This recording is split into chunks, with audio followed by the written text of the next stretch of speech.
EDU224 Vision to Reality, B number B1800544.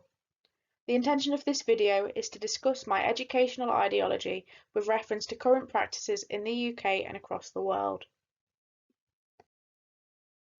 Before I can give a detailed account of my own ideology with regards to education, it is imperative that we discuss how to define an ideology. According to Matheson 2015, an educational ideology is any package of educational ideas held by a group of people about formal arrangements for education. After defining what an ideology is, it is important to take a look at the three types of educational ideology as set out by Scrimshaw in 1983 and then furthered by Bartlett and Burton in 2016. The first ideology is that of knowledge and the process behind gaining such skill. Knowledge within society is seen as formal, high status and a gift that needs to be unlocked, according to Platonist John Locke, who proposed the idea that the human mind is like a blank slate, or tabula rasa. This means that we are all born with the ability to learn from our surroundings and environment. We need no prior knowledge of the world to explore it. In short, we can learn for ourselves. The second ideology is the purpose for education for the individual, giving emphasis on how each individual has a preferred learning style. Fleming and Mills, 1992, devised VARK, a series of questions that determine your preferred learning style. VARK stands for Visual, Auditory, Read, Write, Kinesthetic. These sensory modalities, according to Fleming and Mills, reflect the experiences of students and teachers. This aims to ensure that each child achieves to their fullest potential. Finally, society as an educational ideology is that of how people contribute as human beings to the society in which they belong.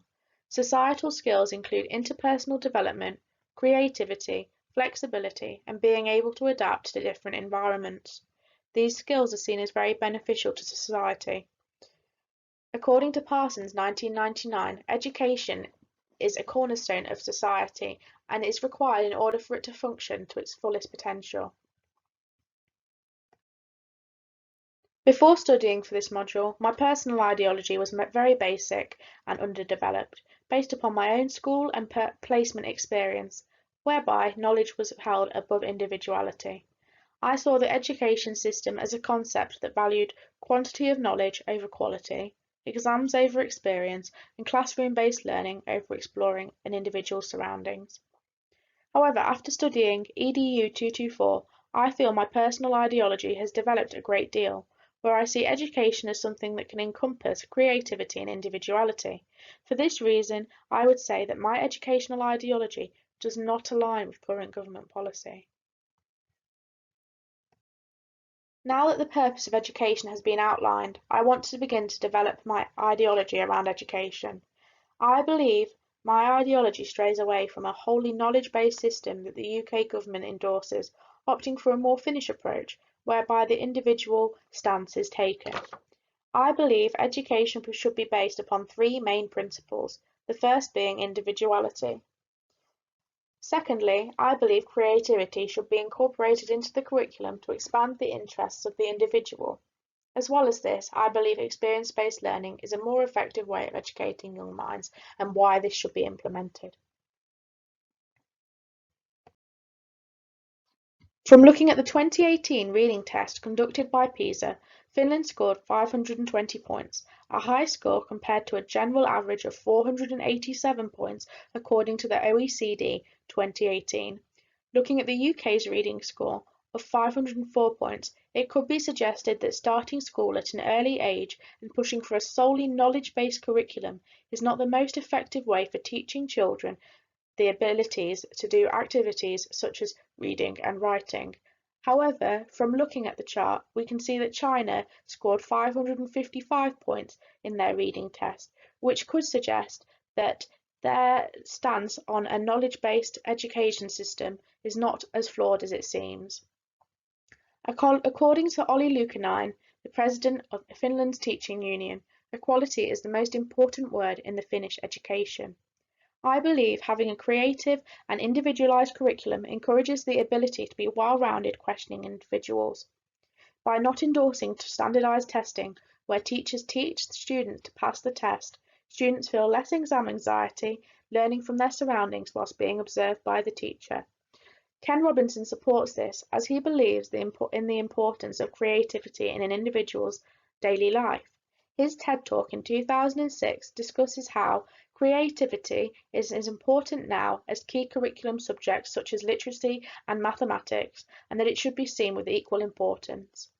I believe that every child has their own individual interests, which they should be able to explore, expand, and refine.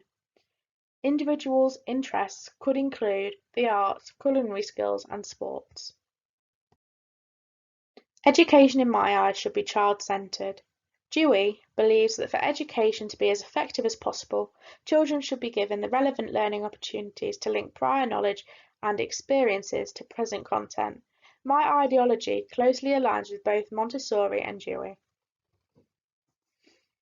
Maria Montessori believed education should be child-centred, whereby children learn at their own pace, and that they should find things within life that motivate them to learn. According to the Department for Education 2017, children develop well in enabling environments, whereby they are allowed for their experiences to satisfy their individual needs. This, I believe, aligns with my ideology as it fits with my child-centred concept. My ideology also aligns with John Dewey as he promoted the concepts for interacting with the environment based upon practical learning experiences and thought that these should provoke freedom of speech as well as allowing the child to explore their surroundings and having the teacher take a step back and providing guidance only when necessary. Dewey based his ideology on Rousseau's work, 1911. Rousseau argued that children should be able to learn what they want without being forced within the confines of a classroom. My ideology centres around the idea that children in the UK start school at too young of an age. By starting school at the later age of 7, Finnish children are able to develop and explore their individuality at their own rate before being expected to learn complex information about the world. Furthermore, by allowing the children the freedom to use their spare time to explore and be at one with their creativity, these children learn a vast amount more about their environment, according to Bandura 1977. Furthermore, by allowing children the freedom to discover their interests through the environment, it shows that they are active learners who engage with their surroundings. This was the belief of Vygotsky, a social constructivist from 1978. Finally, by incorporating the interests of pupils within the curriculum, children would find themselves more invested within the content, according to the Department for Education 2017. This leads nicely on to forest schools. Forest schools, according to Conway 2008, develop individuals to be freely chosen, personally directed, and intrinsically motivated. Transferable skills include the ability to use tools correctly and how to identify safe environments. These acquired skills can be used in their adult life. Forest schools are built upon the beliefs of Dewey and Montessori, who believed that the environment should play a key role in a child's education. To summarise, I believe that in order to stimulate the minds of our young generations, we must provide individualised tasks that encompass their child's interests, as agreed by Montessori and Dewey. This way, they take more knowledge away from the lessons as they feel engaged with the material.